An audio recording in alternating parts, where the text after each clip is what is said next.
Dobro, čujem da možemo da počnemo. Želim vam dobroveče i hvala vam što ste došli večeras na promociju jedne knjige koja je po mnogo čemu neobična, pa i po tome kakva je njena priča o nastanku. Reč je o knjizi Nesabrane priče, to je samo deo njenog naslova. Pun naslov glasi Nesabrane priče, još nesabranije misli, a o desetercu da se ne govori, autora doktora Eliezera Pape iz Izraela, koji je danas, eto, srećna je prilika s nama, ne kao prošli put, da njegovu knjigu promovišemo preko Zooma. Ali pre no što kažemo neku reč o knjizi, čiji su izdavači Agora, i ja sam vrlo srećna što je gospodin Nenad Šaponja ispred svoje izdavačke kuće sa nama, takođe Narodna biblioteka Srbije i ambasada Izraela. Dakle, pre no što nešto o njoj kažemo, zamolila bih gospodina Mirka Štarka, predsjednika Jevrejske opštine Novi Sad, da nas pozdravi. Dobro večer, dame i gospodo. Jako sam srećan što u ime Jevrejske opštine Novi Sad mogu da vas pozdravim, da vam poželim jedno divno večer sa našim autorom koji je ovde uvek jako dobro došao, divan, drag i fantastičan autor. Imamo tu čast i privilegiju da večeras prisustvujemo jednom lepom događaju. Jevrejska opština je koorganizator, suorganizator ovog događaja i to je posebna čast. Uživajte. Hvala gospodine Štark. I nekako mislim da je dobro da za one koji, ako takvih ima, ne znaju ko je autor, da ga na početku večeras predstavimo. Na koricama knjige piše da je Eliezer Papo rođen u Sarajevu, da je profesor sefardske književnosti na Ben Gurion univerzitetu u Negevu, redovan je član Izraelske nacionalne akademije za Ladino i dopisni član Španske kraljevske akademije. I to je jedan, ali samo najkraći mogući izvod iz njegove grandiozne akademske biografije, bibliografiju da i ne pominjem. Međutim, pošto smo mi večeras ovde oko jedne beletrističke knjige, oko fikcionog teksta, Papo ima i taj aspekt u svojoj i biografiji i bibliografiji.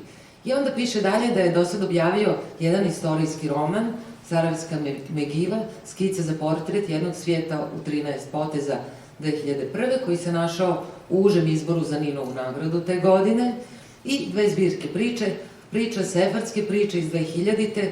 i Časovničar i sačasničari, zbirka postistorijskih priča s domaćim zadacima, podijeljena u 5 časova i 4 odmora 2007. I naravno, na kraju, ali ne najmanje važna, pre manje od 2 godine u Novom Sadu objavljena je njegova naučna studija Borba, duh i opstanak, koja obrađuje uzorno delo ratne književnosti, a to je Partizanska agada Šanija Altarca, koju toplo preporučujem za čitanje, ima je po knjižarama, a i inače. I to je ko je ovaj čovjek. I sad bih molila gospodina Nenada Šaponju da nam kaže par reči o ovoj knjizi koja još uvek nastaje. Da, evo, moramo reći da, dobro večer pre svega, mogu reći da je ovo veče, svjedočanstvo o tom jedna tačka kako daljine ne postoje, kako stvarnosti se mešaju, kako mi nismo tu uvek gde jesmo i kako je čarolija moguća. Čarolija sa knjigom, čarolija da je čovek ovde. Mi smo se, ja sam Sarajevsku Megilu čitao davnih ovih 2 decenije i znao sam ko je Eliezer Papo, ali mi je Vladimir Pištao, moj prijatelj, a sada i upravnik Narodne biblioteke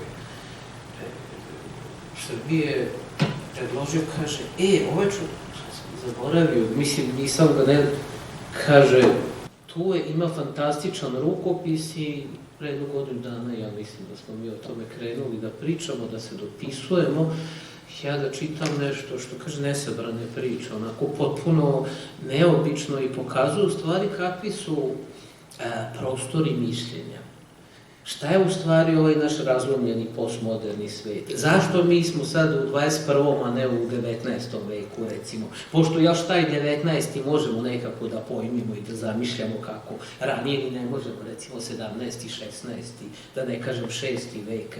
Kako su ljudi tada razmišljali, koje su postojale predstave?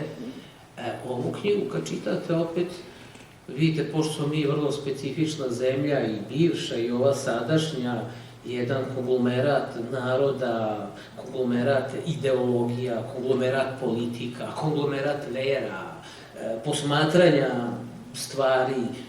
Obično ljudi žive u stereotipu, na jednom su mestu i idu tim svojim pravcem, vide ono što vide, oni drugi vide nešto drugo, oni su možda jedan pored drugog kad ih neki treći gleda, ali oni sebe ne vide. Svako ide u svom pravcu.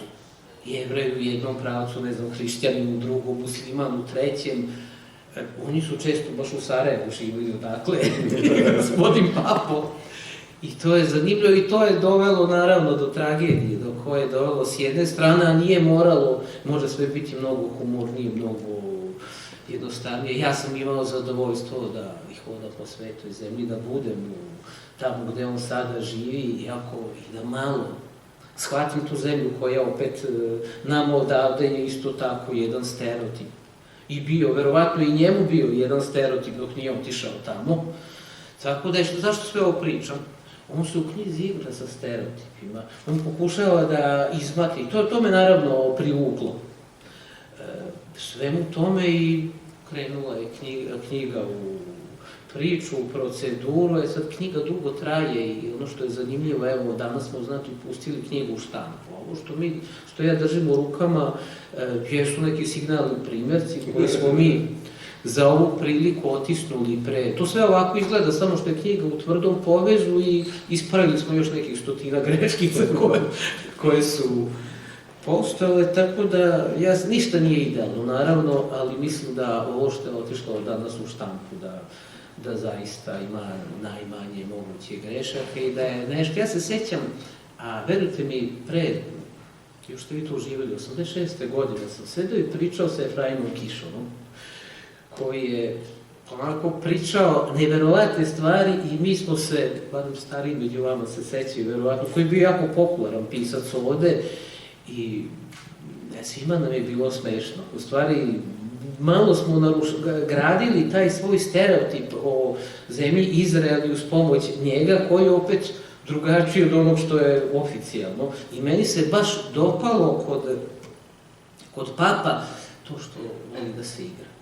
To što ništa nije zadat, a čovjek je istovremeno i naučnik i profesor i znači nije to tek tako onako, nego otvara paralelne prostore i znači ona dvojica što idu i ne vide se, a on vidi njega i ispred i iza. I to je znači taj niz ogledala. Meni ova knjiga u stvari kao niz unutrašnjih ogledala izgleda.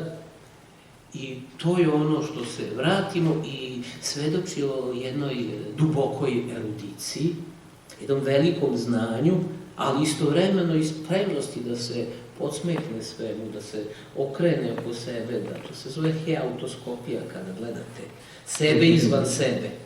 A on ide i gleda različita društva, znači različite ove stereotipe, naše, njihove, mada je pitanje šta je naše, a šta je njihovo, u pitanju u stvari jedno opšte ljudsko iskustvo. I to je nešto uz pomoć čega ja mislim da će ova knjiga da živi, da dođe do čitalaca i da pokaže nama šta mi možemo biti. Znači, ne samo jedno, možemo biti više stvari. I to je to bogatstvo čoveka na ovom svetu. Hvala, Elijezere, na ovoj knjizi. Hvala vama, bez vas je ne bi bilo posve sigurno. Možda da kažemo nešto o koricama koje su uvek važne za svaku Elijezerovu knjigu? Pa sklopili smo se zajedno, to je njegova ideja, uklopio se u algoritm dizajn. Molitveni šal, talit? Plak, nije to baš tako jednostavno. Znači ovako, prvo i osnovno postoji, neki centar koji se zove Moshe David Gaon, Centar za ladino kulturu, pri Ben Gurion univerzitetu u Beržeju. Taj Moshe David Gaon je inače naš čovjek, travničanin, koji se uselio u Izrael još prije nego što je stvorena država i bio jedan od prvih naučnika koji su se bavili sefardikom. I vjerovatnoća, kao što ste vi malo prije rekli, čarolija i čuda su moguća, vjerovatnoća da u Izraelu nastane jedan centar koji nosi ime jednog bosanskog sefarda je bila ravna nuli. A vjerovatnoća da drugi Bosanac dođe i nakon toga postane direktor tog centra je bila -1.000.000. Pošto je Izrael zemlja čuda, onda se oba čuda desila. E sad, taj centar, naravno, kao i svi drugi akademski centri, ovisi o dobrovoljnim prilozima. Znači, o donatorima, o donacijama, ne dobrovoljnim prilozima u smislu dinar 2,5, nego donacijama. E sad, mi tim donatorima treba nešto da damo. Pa je onda bivša direktorica tog centra, dok sam ja još bio zamjenik direktora, predložila da im dodijelimo počast kao prijatelji centra. Ja kažem, prijatelji centra ne zvuči dobro. Šta bismo mogli? Mi mislimo da im dodijelimo počast Cavaliero del Ladino. Vitez od Ladina i Cavaliera del Ladino, viteškinja od Ladina. I sad, to je opet anegdota i to je anegdota koja treba da uđe u sljedeću knjigu. Ona žena zove profesora Bentulilu, koji je bio 3. član upravnog odbora i kaže mu, Eliezer imao ideju, ajde napravimo vitez od Ladina. Kaže on, ti mora da nisi normalno, znaš ti ko dodjeljuje ordenje kraljevi, kraljice. I sad ono spusti slušalicu i kaže, ne može. Kaže, ja što ne može? On mi objasni. Ja joj kažem, znaš šta, svaki svijet ima svoje premise. Sefardski svijet počiva na premisi da čast postoji. Nikad se niko nije upitao, a otkud čast? Kako znamo da čast postoji? Dokaže da postoji čast. I znači, ti kad počneš da dijeliš čast, neće te niko pitati što da djeluješ. Ko si ti? Ljudi će da stanu u red. Možda krene svađa, a što si njemu dala prvo, a što si meni drugo, a što meni nisi uopšte, a što njemu kilo, a što meni pola kila i tako da. I stvarno je tako bilo. Tu se pojavi, umre pokojni predsjednik Izraela Navon i njegov sin. Kaže, ti si sarađivao s mojim ocem, ja sad, kaže, uveliko radim na ovjekovječavanju njegove uspomene, šta ti možeš da mi ponudiš? Kažem, ja zavisi koliki ti je budžet, 0 šekela, 1.000.000 šekela, 10 miliona šekela. Kaže, onda počnemo od nule. Ako rekao počnemo od nule, ja imam viteški red koji se zove Vitezovi od Ladina i tu je već nekoliko donatora koji su dobili taj orden i mi rekao sad tom viteškom redu možemo da dodijelimo ime tvog oca. Kaže on, kupljeno za 0 šekela. Kažem ja, dobro, ali rekao, po te pare onda ne mogu ja da dodjeljujem viteški red Isak Navon, onda rekao, svaki put na našim svečanostima treba da se pojavi neko iz vaše familije. I on kaže, važe. Kad već imamo viteški red, trebalo je da mu napravimo grb. I ova stvar koja se tu pojavljuje grb, i onda kad se već pitala, da onda pojasnim sve. Znači, prvo i osnovno imamo lava, to je lav Judeje. Znači, drevni narod Izraela imao 12 plemena, većina današnjih Jevreja vodi porijeklo iz plemena Juda, lav je grb Judeje. Iznad toga imamo ljiljane koji se pojavljuju i na bosanskoj i na srpskoj zastavi, a ljiljani su zapravo, ako vi uzmete novčić 1 šekela, na njemu ćete da vidite ljiljan i to je kopija šekela od prije 2000 godina. Otkud ljiljan na šekelu? Kad ljiljan gledate s polja, on izgleda kao 3 prsta, međutim, ako okrenete ljiljan prema sebi, on ima 6 latica i on izgleda kao Davidova zvijezda. U Jerusalimskom hramu su, znači, postojala 2 stuba, Jahim i Boaz, i oba stuba su se završavala ljiljanom. 6 plus 6, 12, znači dva ljiljana predstavljaju narod Izraela. Zašto bi ljiljan predstavljao narod Izraela? Zbog pjesme nad pjesmama. Znači, u pjesmi nad pjesmama piše moja je draga kao ljiljan i tako dalje, i svi se slažu da to nije erotska pjesma, nego je pjesma koja govori ili o ljubavi između Boga i naroda, ili o ljubavi između Boga i pojedinca, i onda po te pare ljiljan jest jednako narod Izraela. U hrišćanstvu kasnije, pošto ljiljan predstavlja narod Izraela i predstavlja crkvu, i crkva možda bude predstavljena Marijom, onda ljiljan postaje zapravo simbol Marije i stilizovani krst. Ali u svakom slučaju, ovdje se ja osjećam kao da revindikaciju, restitucija. Znači, restitucija jednog znaka. Imamo i ova 2 mitološka bića preuzete iz Sarajevske Harade. Imamo 2 Solomonova mača ukrštena, a ovo ovdje, pošto mi je uzor bio između ostalog i srpski grb. I onda se na srpskom grbu pojavio onaj Hemerlin. Bilo je malo glupo da se na jednom jevrejskom grbu to pojavio i onda smo umjesto toga stavili jedan molitveni ogrtač. A onda smo na ćoškove tog molitvenog ogrtača stavili simbol našeg centra, a ispod toga je moto koji glasi aristokratija je uvijek malobrojna. A to je čuveni stih iz jedne judeo-arapske pjesme koju je napisao čuveni džahilijski, znači predislamski judeo-arapski pjesnik, a Navon je volio da ga citira. A taj pjesnik je, kad mu je neko rekao, kao šta vi hoćete Jevreji šaka jada, a on je na to odgovorio, aristokratija je uvijek malobrojna. I onda je Navon, pošto je predstavljao de facto jednu od najmanjih etno-konfesionalnih jevrejskih grupa u Izraelu, s jedne strane imate Aškenaze kao brojnu grupu, s druge strane imate različite orijentalne Jevreje i onda imate Sefarde kojih u Izraelu danas nema više od 200.000, onda bi Navon uvijek rekao taj stih na arapskom, aristokratija je uvijek malobrojna. A onda smo umjesto krune stavili turban glavnog sefardskog rabina, a umjesto donje krune smo stavili tefilin ili filakterij, odnosno molitveno remenje koje se veže na glavu. Tako da svaka stvar je duboko promišljena i onda se slučajno pojavi na koricama, jer ste mi se vi obratili sa pitanjem šta ćemo da stavimo na korice kad sam ja već bio u avionu. I onda ako šta ćemo, i padne mi na pamet da je ovo nešto na čemu smo radili i imao sam čitav niz verzija toga i kažem najzgodnije da ovo pošaljem, a sad stvarno što više gledam sve mi jasnije da je to jedno od onih mjesta na kojima nisam mnogo smetao u sudbini i da je ovo zapravo bila sudbina. A to sve nesvesno, naravno, to vam je jasno, to stvari se dešavaju mimo nas, kad bi glupi kad bi mislili da je tako kako mi mislimo. Sve to određuje neko izvan, što je očigledno. Naravno, ovo ne treba uopšte da vas obeshrabri. Ne morate na ovaj način da čitate knjigu kako je Eliezer raščitao korice. Ali knjiga vam baš nudi takve stvari. Ali može. Baš otkriva i pokazuje kako je svet duboko smisla. Kad razbijete sve u komadiće, onda gledate, svaki taj komadić ima smisla. I sve to s nekim razlogom. Jedna duboko, nije on to ni promislio, ja pretpostavljam, to je izraz njegovog eruptivnog karaktera. Evo, ja sad vidim, mi se prvi put vidimo, čuli smo se jednom telefonom i knjiga si ti. Ja mislim da knjiga jesam ja i dopadam se ovo s eruptivnim karakterom, to ću definitivno da vam ukradem i da citiram u buduće. I ako bi mene neko pitao kako bi se ovo skupa nazvao, znači postoji nešto što se zove dekonstrukcija. Onda ovo nije samo konstrukcija, ovo je hiperkonstrukcija. Znači ovo je kad umjesto da stvarnost posmatrate na takav način da je svo vrijeme razlažete na proste faktore koji jedan s drugim ne govore, ovo je zapravo kad pronalazite vezu među stvarima, neku metafizičku vezu. Ne mora ono nužno da bude tačna, obično jeste.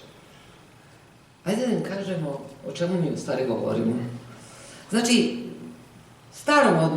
staromodnim koracima, ako krenemo, ovo je vrlo zanimljiva i kompozicijona knjiga.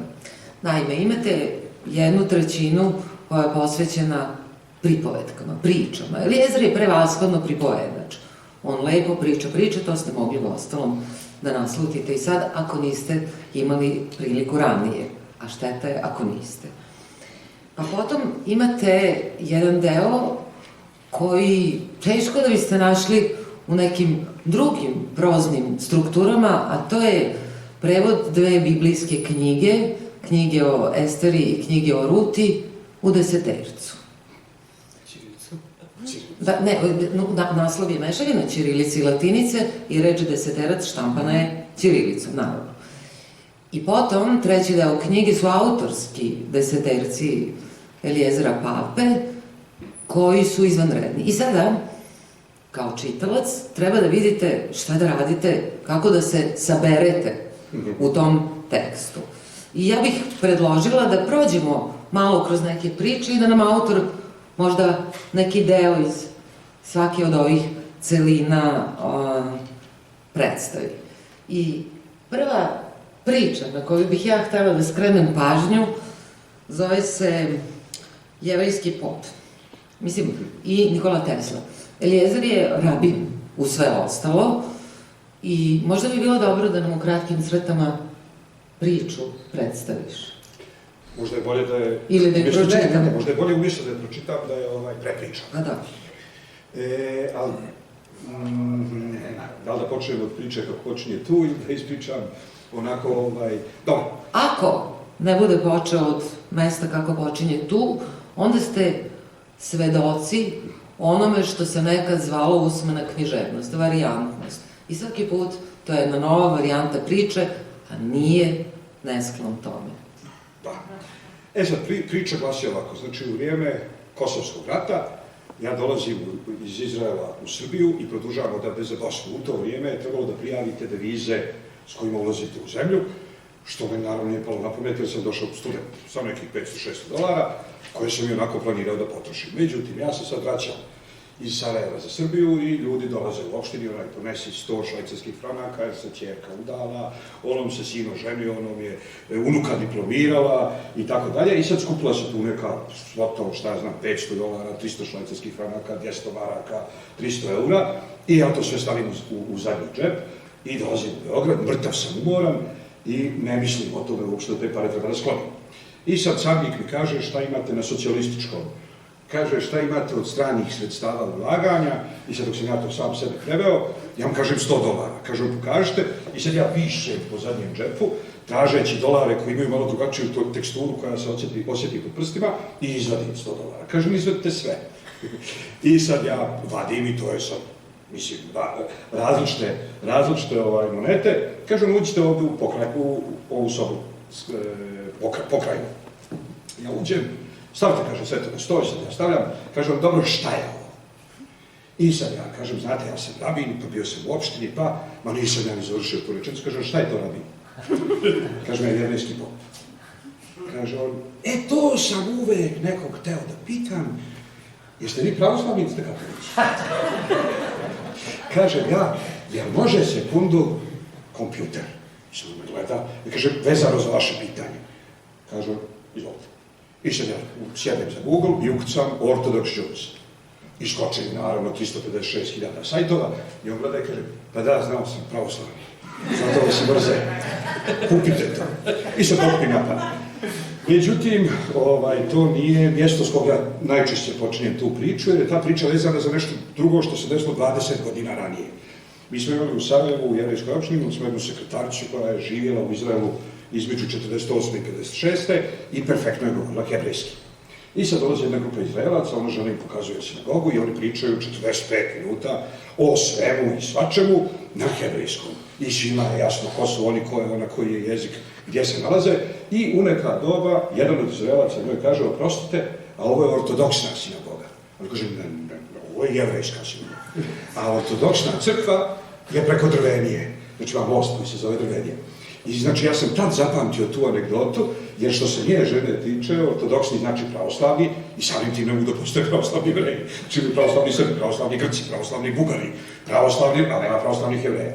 I znači, u stvari putem anegdota mi možemo da riješimo čitav niz problema u životu, jer da se nisam sjetio te anegdote na aerodromu, ladno bih ostao bez svih onih silnih eura i dolara i švajcarskih franaka i tako dalje.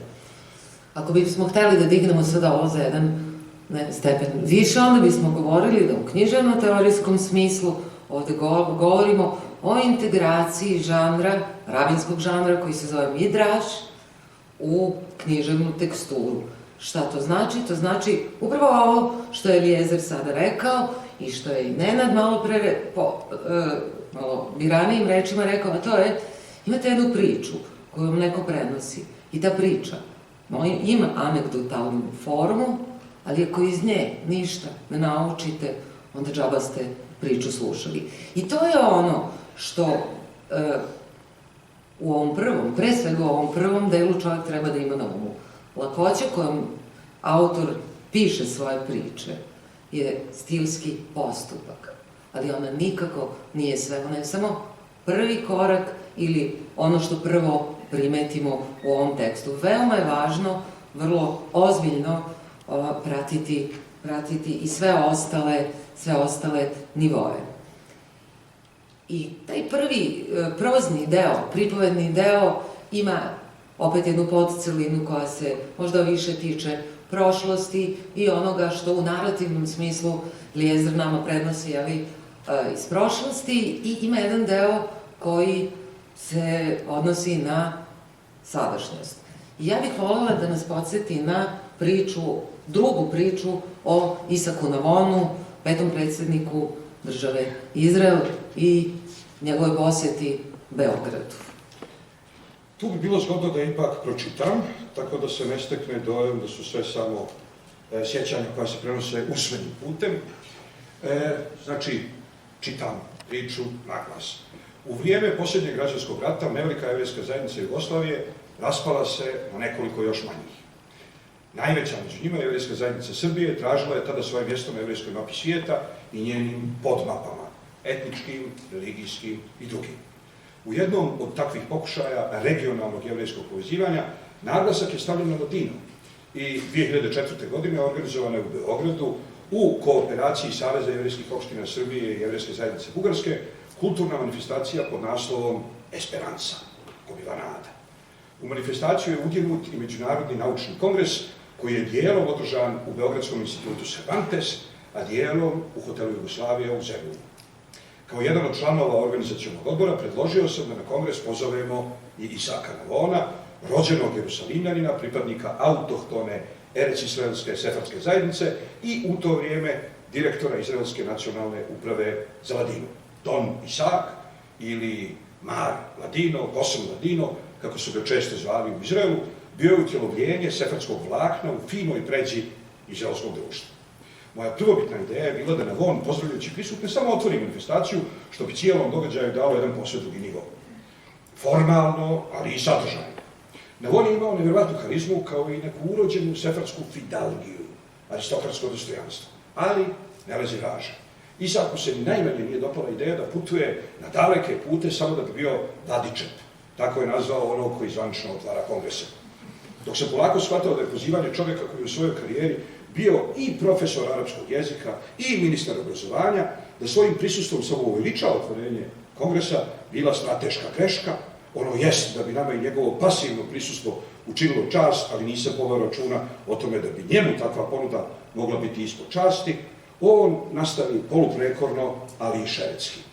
Za sebe si sigurno begenisao neko predavanje, a mene zoveš da vam budem otvarač. Na srpskom postoji izraz kojim se ta vrsta preduzeća, pohitah da se dočekam na noge, u kome se nesrazmjeran napor ulaže u postizanje male koristi, zove preko Azije na terazije. Kao rođeni Ladino Špreher, Navon je poznavao turcizam terazije u značenju ručna vaga. A ja sam na tu informaciju dodao i da je to ime jednog trga u Beogradu, i to baš trga blizu kog će se održati i svečano otvorenje Esperance. Kolarac i nije toliko daleko od terazija, posebno ako se posegne za pjesničkim slobodama. Pa šta je onda na tom trgu? Pijaca, neko mjesto gdje se nešto odvaguje, upita me, uvijek zagrijan za etimološku raspravu. Pijaca je jako blizu, ali ovdje riječ terazija ne znači vaga, nego glavni rezervoar vode s kog se voda razvaguje u razne pravce. Vi na Balkanu samo nešto izmišljate. Niti vam je Ladino, niti vam je turski. Pohita da me podsne na temu činjenice da ja ni u Izraelu nisam odustajao od leksikalnih posebnosti bosanskog Ladina, insistirajući na tome da se drugi sagovornici naviknu na dijalekat koji se samo zbog holokausta danas manje čuje u Jerusalimu nego li lokalni, turski ili bugarski Ladino. Iskoristio sam njegovo peckanje kao znak dobre volje da proširim prvobitnu pozivnicu. A bilo bi dobro i da spojimo ugodno s korisnim, pa da učesnici kongresa čuju iz tvojih usta i nešto o jerusalimskom Ladinu. Predavanje ili smrt, odgovori mi, parafrazirajući talmudsku izreku o havluta, o mituta, ili učenje u paru ili smrt. Ako neću potezati iz Azije na terazije, samo da otvorim kongres, onda bih se još koji odlučio na putešestvije. Nisam nikad bio u Beogradu, a nema gdje nisam bio. A hoću da vidim i grad, i ljude, i zemlju. Rečeno učinjeno. Poslije par mjeseci doputovali smo zajedno za Beograd, odsjeli u hotelu Majestic i na večer otvorenja manifestacije oko 6 sati krenuli polako, nogu pred nogu, prema Kolarcu. Velika sala je bila dupke puna, već je 6:30, Svečano otvorenje manifestacije je bilo popraćeno koncertom seferske muzike, što uvijek privuče ogromnu publiku. Jeste, bili su tu uz mnoge preostale jugoslovenske seferde i svi učesnici nastupajućeg kongresa, ali ipak veliku većinu prisutnih činili su ostali. U različitim balkanskim narativima Jevreji su ostali par excellence, pa je jako lijepo ponekad to dično ime presnimiti drugim, posebno većinskim grupama. Na Von to naravno nije mogao znati, a ni ja ga nisam na vrijeme upozorio. Tako da je pogrešno pretpostavio da su svi prisutni seferdi. Kada sam bez prvog reda izađe na binu i pozdravi prisutne, on je odmah posegnuo za Ladinom. I sad počinje i kaže, u stvari ne smijem da preskačem, premda se odužilo i kaže ovako. Kada sam ga pozvao da iz prvog reda izađe na binu i pozdravi prisutne, on je odmah posegnuo za Ladinom. Naviknut da se seferdska publika raspilavi, čim čuje prve riječi njegovog vrlo autentičnog Ladina i sad u očekivanju empatičnog kikota nostalgije, on već nakon par riječi uvidio da nema publiku u šaci, kao što bi uvijek imao sefarde, samom svojom pojavom, a naročito čim zime. Shvatajući u trenutku da ga većina publike zapravo uopšte ne razumije, on se okrenu prema meni i klimnu mi glavom da prevede njegove prve riječi. Govor koji je imao na umu, a na Von nikada nije čitao govore, jer je uvijek imao u glavi unaprijed pripremljenu skicu, bio je namijenjen sefardskoj publici. Vjerovatno se radilo o jednom od klasičnih na Vonovih govora, red nostalgije, red šale, red vizije i nade. No sada je taj govor bio neupotrebljiv jer polako je shvatao da se obraća mahom srpskoj publici. Virtuoz besedništva kakav je bio, ipak se snašao u roku odmah, nastavljajući otprilike ovako. Odavno sam htio da dođem u Beograd. Zbog partizana i herojske borbe naroda, koji se jedini sam oslobodio od Njemaca. Zbog monstruoznog konačnog rješenja koje je na izvjestan način otpočelo baš u Beogradu, prvom evropskom gradu koji je njemačka vojska učinila Judenfrei, slobodnim od Jevreja. Ovdje su još prije Wannsee konferencije njemačke okupacione vlasti samoinicijativno odlučile da u sklopu odmazde za gerilske akcije protiv okupatora istrijebe kao taoce prvenstveno lokalne Jevreje. Salom je vladao tarec. Prisutni su netrebice slušali emocionalni govor, mahom nesvjesni činjenice da je isti i nastajao na licu mjesta. Htio sam i da vidim i kao bivši predsjednik Izraela i kao sadašnji predsjednik Izraelske nacionalne uprave za Ladino šta je ostalo od zajednice, šta je ostalo od beogradskog, od srpskog, od jugoslovenskog Ladina. Da vidim, da čujem, da upijem, da prenesem, da ponesem. Prevodeći Sabina i prateći pogledom po sali utisak koji su na Vonove riječi ostavljene na publiku, učinilo mi se da su ove posljednje riječi posebno dojmile jevrejskog dijela publike. Nekoliko glava, okrunjenih svečanom sjetom, klimalo je u znak podrške. Dočekali su i to. Predsjednik Izraela, nema veze što je bivši, obraćao im se usred Beograda, usred Srbije i to na Ladinu. Ali imam još jedan lični razlog zbog koga sam se odlučio da prihvatim Eliezerov poziv. Vidite, jedan moj dugogodišnji prijatelj, jedan izraelski javni službenik koji se bavio različitim državnim poslovima, imao je sekretaricu koja ga je pratila sa službe na službu, iz kancelarije u kancelariju. A ta sekretarica je bila udata za jednog srpskog Jevrejina. I često je rad u kancelariji pratila jednom srpskom pjesmom. Pjesmom koju je naučila od svog muža, srpskog Jevrejina, beogradskog Jevrejina koji je prošao golgotu srpskog i jugoslovenskog jevrejstva i koji je uspio da se dokopa sigurne ruke države Izraela. Ali koji je i u Izraelu nastavio da pjeva o zemlji iz koje je došao, u njenoj borbi za slobodu, u prošlom ratu, i u velikom ratu, i u ratovima prije toga. Tišina koja je vladala salom mogla se sjeći nožem. Zbine, činilo mi se da su svi prisutni prestali da slušaju umom i počeli da slušaju srcem. Von je nastavljao sa nepatvornom iskrenošću, plijeneći publiku kao da cijeli život nije ništa drugo radio, nego držao govore pred srpskom publikom.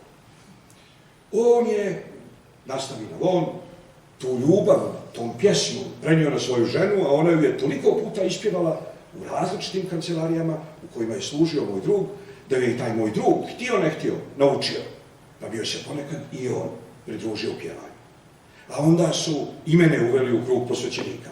A kad su mi objasnili gdje je pjesma nastala i kako, i ja sam je naučio.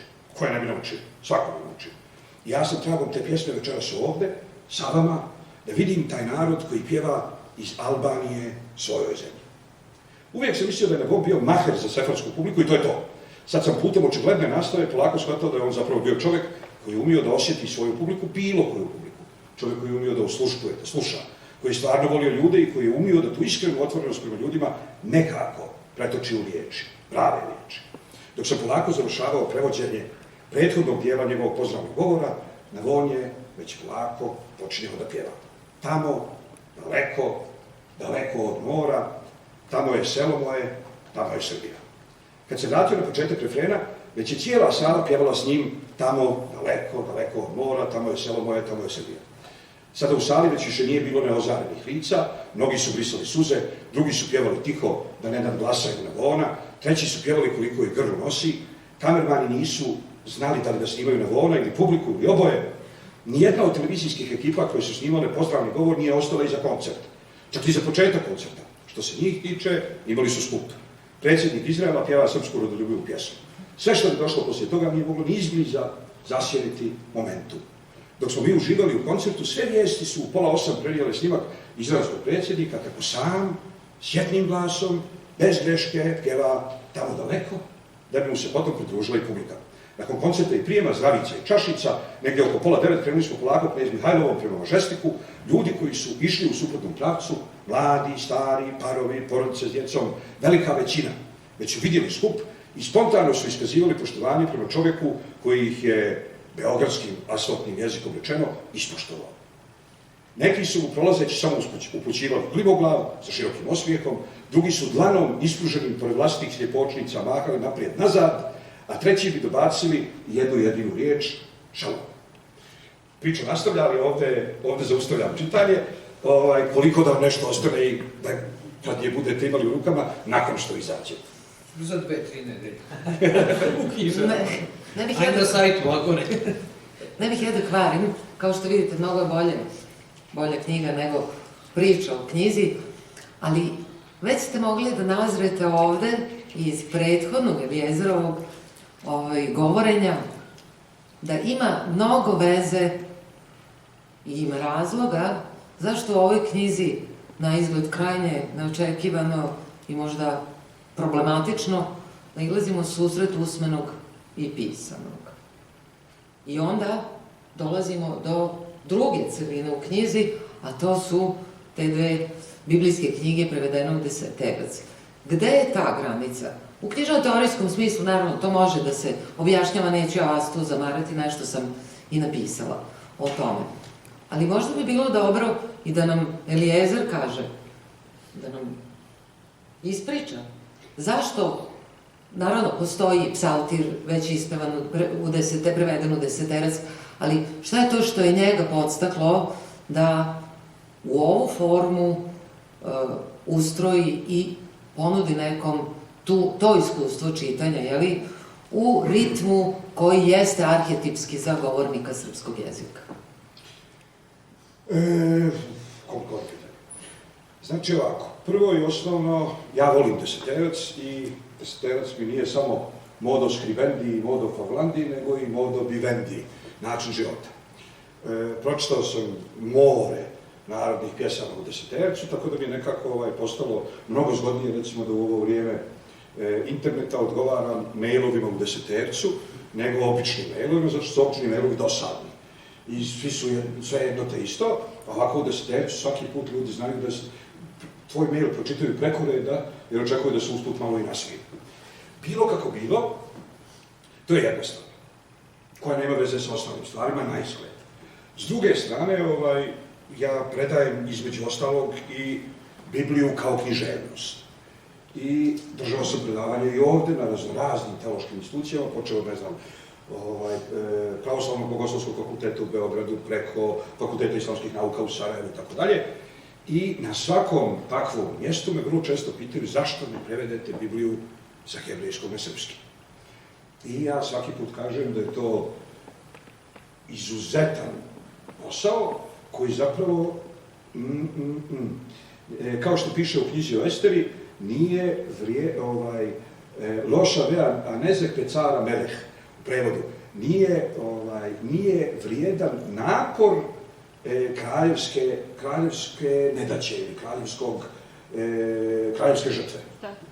Drugim riječima, prevodite, a zapravo svaki prevod je interpretacija. I to je jedna od mogućih interpretacija i vi zapravo kad prevodite imate na umu cijelinu teksta, cijelinu Biblije, cijelinu poglavlja, a teološki je bitno i da se svaka riječ ponaosob bude shvaćena i tako dalje. I onda kad shvatite zapravo da je sa hebrejskog nepotrebno dodavati još jedan prevod, zato što je Dančić izvanredno to odradio za vjernik, a teologa što se tiče, i onako prevod ne služi ničemu.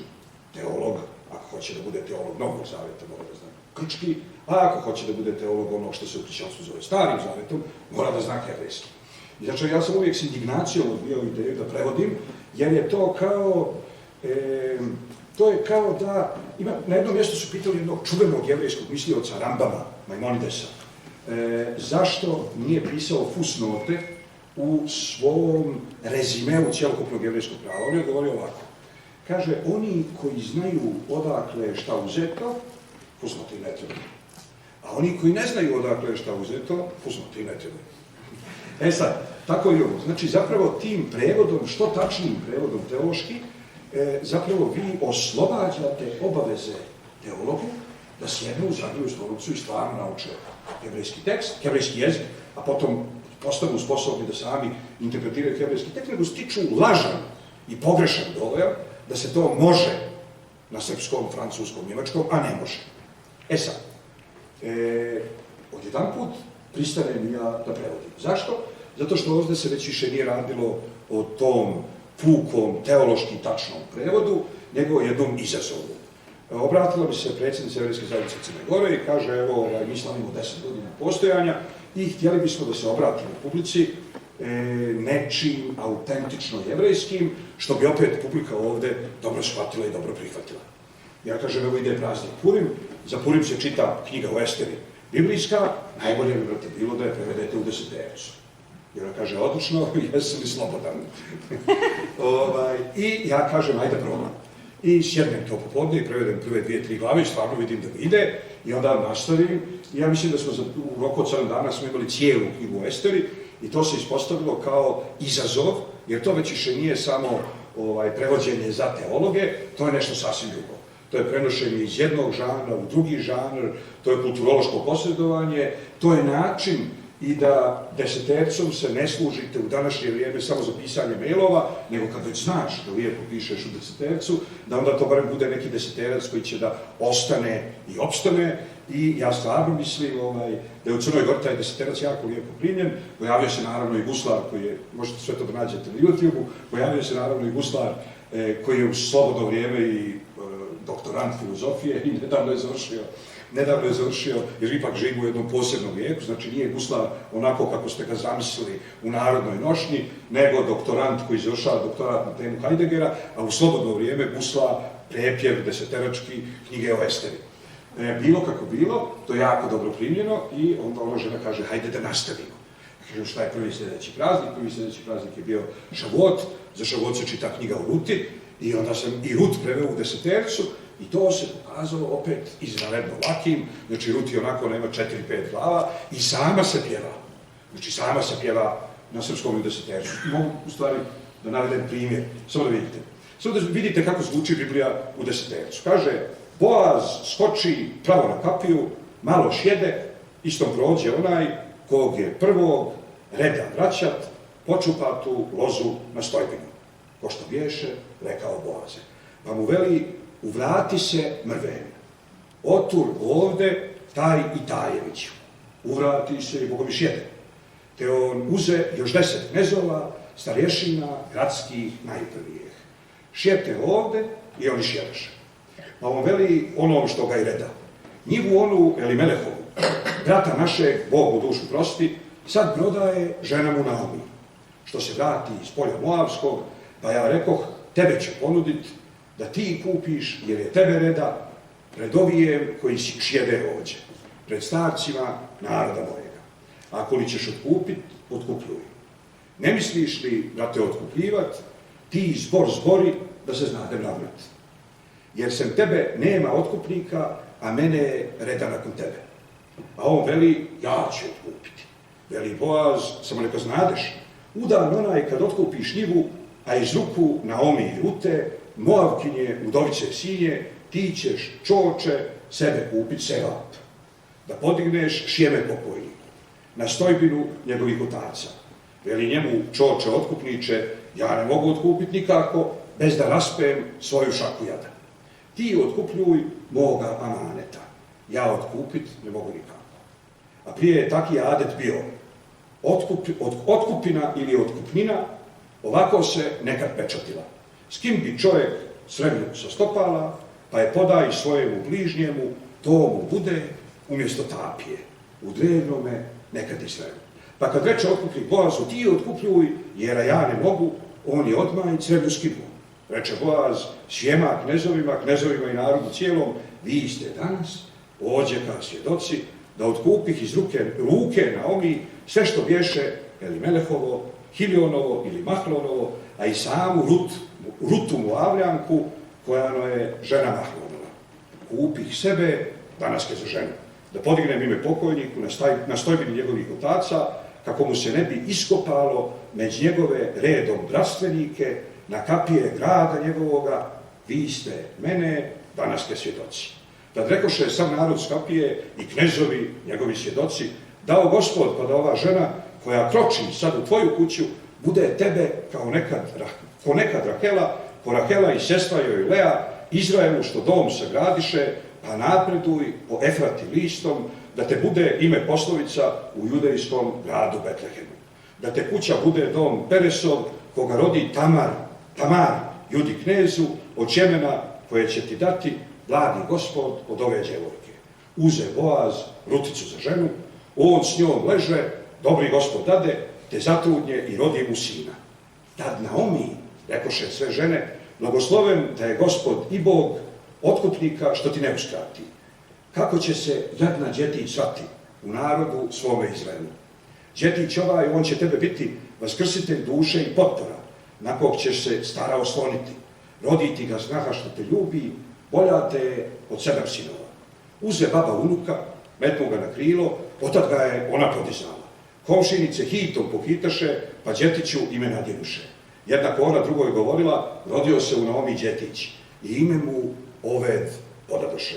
On je otac Išaja onoga što bio otac od Davida cara.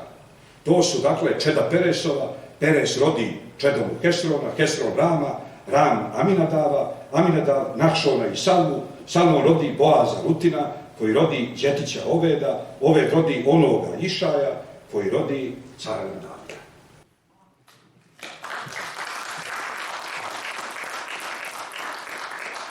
Ako dozvoliš, samo da malo nešto još kažem u vezi sa tim. Govorio si o tome da pitanje prevođenja Biblije je pitanje vrlo izazovan posao i tako. Ali, sa druge strane, kada pogledate isti taj problem, čovek i biblijski tekst, jedna strana je ta, kako taj biblijski tekst stiže do nekog drugog, ali, sa druge strane, kakav je odnos između toga čoveka, u ovom slučaju autora, i biblijskog teksta. I kako ide potraga, sad govorimo već o književnosti, za onom rečju sa velikim početnim R, koja bi svedočila istinu. Vi ste pomenjali postmodernu. Ja bih rekla da je Eliezer izašao korak dalje. On više svojim književnim tekstovima, ne samo ovim, ne svedoči krizu svih mogućih identiteta i orijentira, što jeste fenomen kraja 20. veka, postmoderni senzibilitet, ja mislim da on nas obaveštava da je nastupilo neko drugo vreme u kojem ipak postoji ona tačka oslonca, onaj transcendentalni označitelj, možemo to zvati i Bogom, koji je tu da bi nam bio orijentir i tačka oslonca. To je nevjerojatno uzbudljiv trenutak za istoriju književnosti. Do sada smo imali problem, književno-istorijski posmatrano, da tu stvar prepoznamo. Ovde se to vidi. Traženje one reči sa velikim R, koja će svedočiti istinu, više što se Eliezera pape tiče, nije problem. Postoje različiti pristupi, različite narativne strategije, ali ono kuda se ide jeste taj put bogopodobnosti, ili tako, jer ako je Bog pisac, onda je tvoje pisanje zapravo, Način imitiranja Boga, da. da, imitacija da je. Tako da ja mislim da je ovo mnogo više od poigravanja jednim vrlo rasprostranjenim metrom srpskog jezika. Ja mislim da je to još jedan od mogućih pristupa u toj potrazi za onim konačnim odgovorima, a pretpostavljam da većina nas tim putem ide. Tako da su meni ti deseterci i na taj način kao književno-teorijska činjenica izvanredno značajni. I konačno, da se ne biste previše umorili, da ne biste znali sve o knjizi, ja bih samo skrenula pažnju na završni autorski deseterac, jer Sarajevođe je nekad bilo, to je pesma koja je meni iznimno važna, to se zove pevanje na narodnu, onda kada poznat pisac sedne i napiše pesmu koja podsjeća na usmenu književnu tvorevinu, ali ona u sebi na neki način, i nije slučajno što je na kraju knjige, sažima sve ovo i tu ogromnu erudiciju koju autor raspolaže i taj raskošni talenat, pre svega pripovedački, ali i pesnički, kojim je obdaren, mislim da je sve to nekako tu i veliko srce, zbog kog je valjda i večeras ovde, i mislim da je to sve u ovoj pesmi. Molim te, pročitaj. Hoću samo prije toga jedna mala stvar, jedna anegdota. Znači, svojevremeno smo bili organizovali upravo ovaj kongres o kojem sam ranije čitao sa Navonom i on je čovjek tu održao predavanje, kao što je i zahtijevao, na ladini. Organizatori kongresa su rekli prevodiocu, koji inače na institutu Cervantes prevodi sa španskog na srpski, kaže, aj što ima veze ladino, španski, to je jedno te isto. I stvarno jeste to vrlo slično, međutim, Navon je krenuo da priča, ja se sjećam u mome djetinjstvu od Roša Žena do Jom Kipura pa na Sukot, i sad se odjedan put ovom čovjeku pojavljaju čitav niz riječi za koje on nije ni znao da ne treba da ih prevodi, jer i na srpskom se Roša Žena kaže Roša Žena. I on onako ljutito izađe iz one kabine za prevodioce i kaže, koji je idiot pomislio da ja mogu da prevodim na ladino i sad mene zamole da prevodim, ja kažem, nema problema, sjednem i stvarno Navon priča, ja prevodim, Navon priča, ja prevodim. I ja tu, što bi se asfaltnim jezikom reklo, ja se ufuram da ja mogu da prevodim simpa. I poslije toga dođem na neki kongres u Dubrovniku i govornik jedan govori na ladinu i mene pitaju da li bi mogo da prevodiš na englesku. I odem iz jedne u kabinu za prevodioce i sad on govori, ne može se prevoditi direktno. Ja se čekam da on završi rečenicu, a on odmah iza prve nastavlja s drugom. I sad ja sam, to ni nešto navak nije bilo, ja sam prevodio prvu, treću, petu, sedmu i devetu rečenicu i shvatim zapravo nešto što sad ima veze s ovim o čemu sad pričamo, a prije nego što pređem ponovno na deseterac, meni deseterac lako ide. Ja sam htio da za prvi sljedeći praznik za Jevrejsku zajednicu Crne Gore prevedem jedan sljedeći tekst za sljedeći praznik pod navodnim znacima za jevrejski Vidovdan, to je Tiša B'Av. To je post kojim se komemoriše razorenje prvog hrama, razorenje drugog hrama i na taj dan se čita jedna biblijska tugovanka, znači plač Jeremijin ili na hebrejskom Megilat Eha. Međutim, pošto kao i u desetercu, Ester nije pisana u desetercu, niti je deseterac semitska ili hebrejska forma. Tako i ovde, ja sam htio da to prevedem kao tužaljku, onako kako se tuži u Podinariju. A to je 12-terac, osmerac plus četverac. Kao što tuži sestra Batićeva, recimo u Gorskom vijencu, i onda, to nije 16-terac, znači 2 osmerca, nego osmerac, odnosno osmerac i četverac, jer je drugo krilo slomljeno. I onda se ispostavi da to uopšte nije lako, da je mnogo teže od deseterca i da za razliku od ovih prvih dvaju tekstova koje sam preveo, što bi se reklo na staroslovenskom Just Like This, ovaj treći nekako, nikako, znam, 9. mjesec, trudnoća traje 10. i 11. Tako da, kao što sam shvatio s vremenom da je lako prevoditi sa ladine na srpski zato što su oba jezika balkanska. I onda je sintaksa ista. I on može čovjek da priča, a vi prevodite za njim riječ po riječ i sve ide ko podmazano. Ali kad prevodite sa jednog eminentno balkanskog jezika kao što je jevrejsko-španski, na jedan germanski jezik kao što je engleski, onda morate da sačekate da se rečenica desi. Sad da se ja vratim na deseterac koji mi je mnogo lakši od 12-terca, ovo je zapravo odgovor nekome iz Sarajeva koji živi u dijaspori, za razliku od mene koji sam dok sam bio u Sarajevu živio u dijaspori, a sad sam kući u Izraelu. na temu Sarajeva. I glasi, jel Sarajevo gdje je nekad bilo? Ili odvjet jednom muhađeru. Znam da zvuči jadno i čemerno, da se čini slabo i beterno, ali je barem od srca iskreno. Da ti ne bi puno okolišao, prosto mi je nešto odlaknulo po čitanju tvoje sitne knjige. Mi koji smo preko, još otprije, i rat nas je lično mimoišao, koliko se ratova obilazit dade, sve imamo neđe u podsvijesti neku sliku lijepog i poznatog, usuškanog Šehri Sarajeva, iz koga smo ko biva otišli, a kom bi se možda i vratili, kad nam neđe drugo ipak nije, ko što nam se čini da bi bilo u šeheru našeg djetinjstva. Tad te pukni nakav vatan derti, da ne rečem naka nostalgija, pa sve niješ i sam sebi vaziš u Sarajevu, ja bi ovo bolje, ili bi brže, ili bi imao s kime, imao rašta i imao za koga. Najčešći je od svih vatan derta lisan derti ili žal za jezikom, za vremenom i nekim mjestom u kome si svaku riječ znao. Nijedna ti nikad nepoznata, nijedna ti nikad zafalila. Svakoj boju znao potrefiti i mjeru joj odrediti pravu. Svoj na svome, gdje svi isto zbore. A kad ono po tvojem čitavu da se, brate, lijepo razumjeti da je meni i takim ko tebi jeni Saraj još te više tuaf nego iđe ikakva novina. Lako ti je u novom bit novi, ali ajde stisni pa budi u starom. Gdje se koji od nas zatekao, dosad se je bezbel navikao. Ako nešto nije ko u Bosni, bar se tješi da i nije Bosna. Ali da sjedi nešto u šeheru i da gledam sve ove vidate, gdje se Bosna butum prometnula, pa se njome i moja čaršija, u tuđini, bez da se pomakneš, u novini, bez da išta mijenjaš, svem se čini, bi mi gore bilo. Jedno si me dakle utješio, koje si mi dobro pojasnio, se tamo, odakle sam došao, ne ide nogom, nego vremeplovom. Efendija ovako ti fala, ni lađa, ni meleva boljeg, da si htio naći ne bi mogao.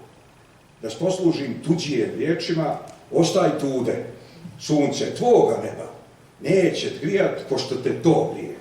Lanec su tamo, zaloga i hljeba, gdje više nije što je bilo prije.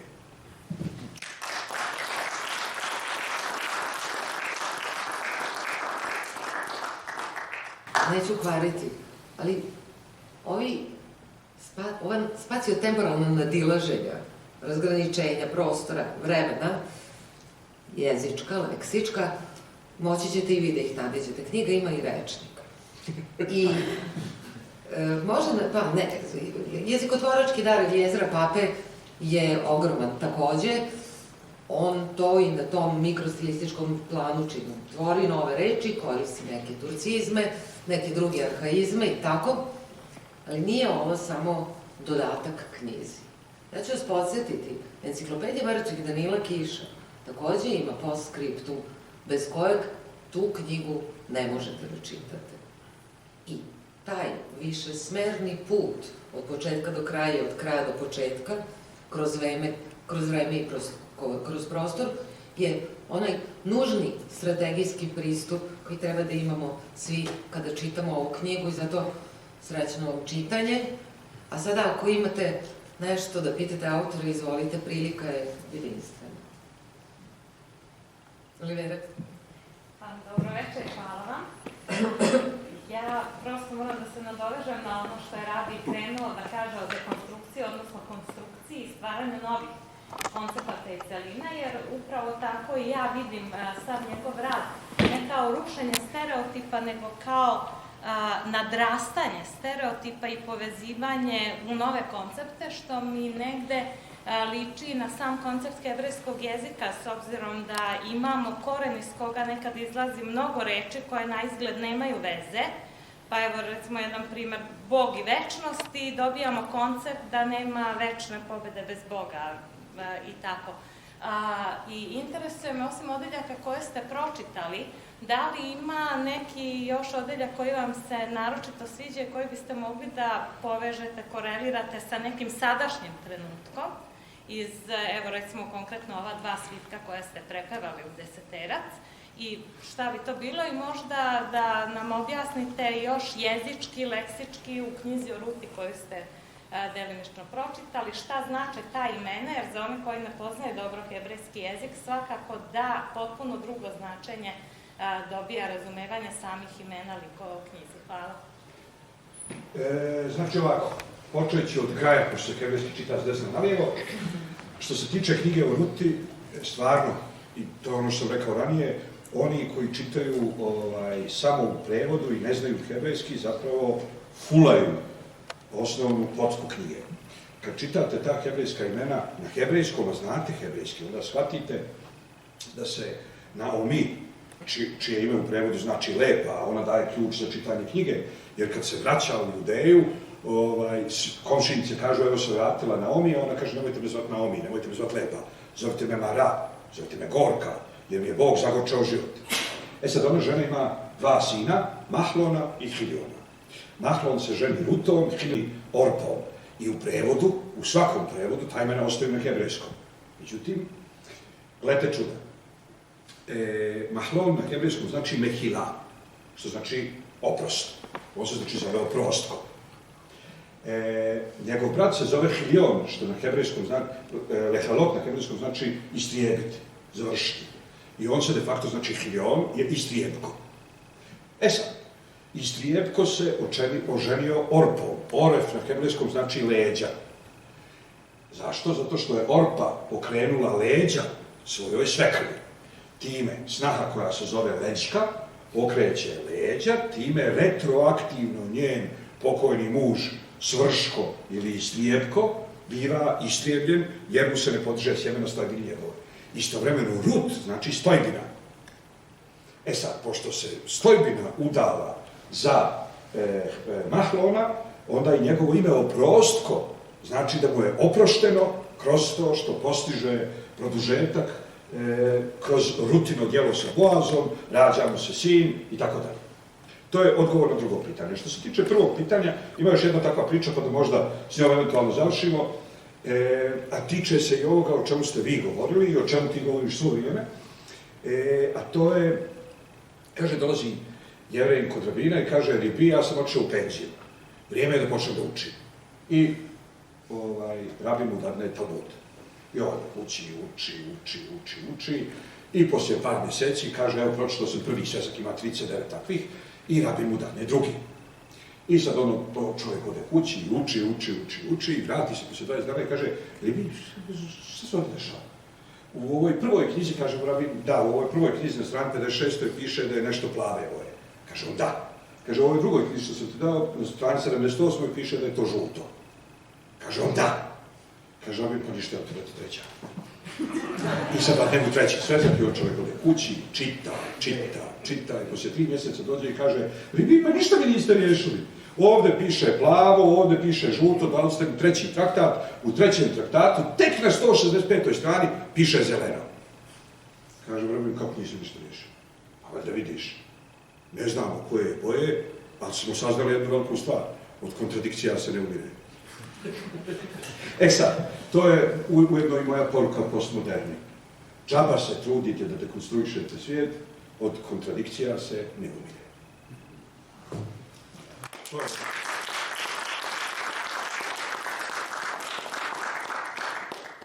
Izvolite, da li bi neko još da ga izvolite? Da li postoji na hebrejskom tekstu u nekoj knjige ili neki od autora, da li koristi neki format sličan desetercu, osmjercu ili bilo što drugo? Da, imaš pjesmu Cijepanja crve, govorim ti da ti jer se znamo, Sarajlija, vidimo da, a i čujem prije nek što se diglo. Prvo i osnovno znači ima kad Bog rascijepi crveno, ne znam, neko more, nije bitno, u svakom slučaju to ima pjesma koja je tako i napisana i ti kad pratiš biblijski tekst, onda jasno vidiš gdje su prozni dijelovi, a gdje su poetski dijelovi, jer poetski dijelovi izgledaju kao složene cigle, a prozni tekstovi izgledaju kao running text na starohebrejskom. To je jedna stvar. Druga stvar, naravno, to nije jedina pjesma. Od psalama koji su svi redom pjesme, za svaki od kojih piše uz koji se instrument izvodi, ne, u stvari ne mogu da kažem za svaki, nego vrlo često u psalmima piše na kom se instrumentu izvode ili piše u kojoj se metričkoj formi izvode ili zapravo kome žanru pripadaju, a onda oni koji su ih izvodili u hramu, dakle prvenstveno leviti, to i doživljavaju kao uputstvo njima dato kako da te psalme izvode. U svakom slučaju, to je neka drevna semitska rima i drevna semitska metrika koja nisu nikad identične ni desetercu, ni dvanaestercu, ni osmercu, ali postoje poetski dijelovi Biblije, recimo nije bitno. Imaš dvije iste priče o Devori, o Jaelu. Kad Jael ubija Siseru, imaš narodnu pjesmu, imaš narodnu priču. Što znači da, za razliku recimo od pjesme na moru, koja je elitistička pjesma, ovdje imaš narodnu pjesmu i možeš da vidiš kako su se pisale narodne pjesme u drevnom Izraelu. To naravno duhom podsjeća na deseterac, ali formalno nije deseterac. To je ključna reč. To da nešto duhom podsjeća. Poezija, književni tekst deluje i zvukom, ne samo značenjem reči. I vi tražite, ako ste pisac, onda taj poredak reči koji bi i eufonijom preneo ono što autor prenosi. I ja mislim da je to ta potreba za pravom rečju i pravim ritmom kojim se svedoči nekakva istina u svetu. Između ostalog, možda je ostalo nejasno ovo kad kažem da tekst izgleda kao posložene cigle. Znači, prozni tekst, riječi idu jedna za drugom. U biblijskoj poeziji, da bi se uočilo to da su u pitanju metričke cijeline, onda se ostavljaju prazni prostori između riječi. Tako da to izgleda kao Lego, ali ne ono kad napraviš zid, sve jedna kockica na drugu, nego kad praviš sa prozorima, ali identičnim prozorima stalno, i ne mora čovjek uopšte da zna hebrejski da bi znao gdje se u Bibliji pojavljuje poezija. Jer samim listanjem, kad vidite takve Lego kockice, onda znate da je to poetski dio. I poetski dijelovi, slično desetercu, imaju i rimu i metriku, ali ona nije deseteračka. Zato što, opet da dodam još nešto, zato što za razliku od srpskog, u kojem postoji samo 5 čistih samoglasnika A, E, I, O, U, hebrejski ima de facto 14 samoglasnika. Kratko A, dugo A, kratko E, dugo E i tako dalje. I onda osim toga ima polučujno E i onda polučujno E koje prelazi u polučujno A i tako dalje. Tako da to nema se onda vremena da se ganja ova metrika koja je tipična za naše stihove, nego se ganja zapravo sazvučje po dužini samoglasnika. I to je potpuno druga vrsta poetskog sporta. Što je usput razlog kašnjenja knjige, pošto smo na kraju lekturi otkrili neke greške i istraživali upravo te kratkosilazne, dugosilazne samoglasnike. To možete da zahvalite Gordani. Što se mene tiče, ja sam to htio jednostavno, da iskažem srpskim A, srpskim E, srpskim I, ali je Gordana bila tu da kaže ne možeš to tako, to mora da bude... To mora da bude A sa 2 zareza i to mora da bude A sa... Kratkosilazno i to mora da bude dugo O sa onom vodoravnom crtom iznad, a vi, vjerovatno, kad ste to prenijeli iz jednog Word procesora u drugi, izvorni znakovi su se izgubili. Ili tako i... Ne, to jeste poduhvat uobličenja ove knjige, kao i nekih drugih, jeste izdavački poduhvat, ja skidam kapu na tome. Da je prvo pisali poduhvat knjige. To je naravno jedna stvar, a druga da se ja pridružim ovoj diskusiji, u stvari šta je književnost, čitalica, kako zvuči, kako to izgleda, koji je to smisao koji je u stvari u očima, kod slušalca u stvari, i to sam upravo osjetio kod čitanja ovoga deseterca, ali šta književnost odvaja od priče, govora, upravo ritam. Taj ritam koji postoji, koji može biti vidljiv, manifestan sa tim prozorima, bilo kroz deseterac, bilo kroz dvanaesterac, bilo kroz neki unutrašnji ritam, ali taj ritam vi prepoznajete. Ukoliko nema ritma, nema ni književnosti. Nema reči koja traje. U ovoj knjizi traju reči. Zato sam jako sretan što sam je objavio. Hvala. Čestitka. Hvala. Ja mislim da je ovo idealan trenutak da možda privedemo ovu fazu bavljenja knjigom kraju, da vam se zahvalim što ste došli, da svi nestrpljivo zaista čekamo Tvrde korice i onda da se opet nađemo kad pročitamo u junu i da pričamo o ovoj knjizi, ali sada iz nekih drugih uglova. Hvala vam. Hvala Eliezer. Na istom mestu.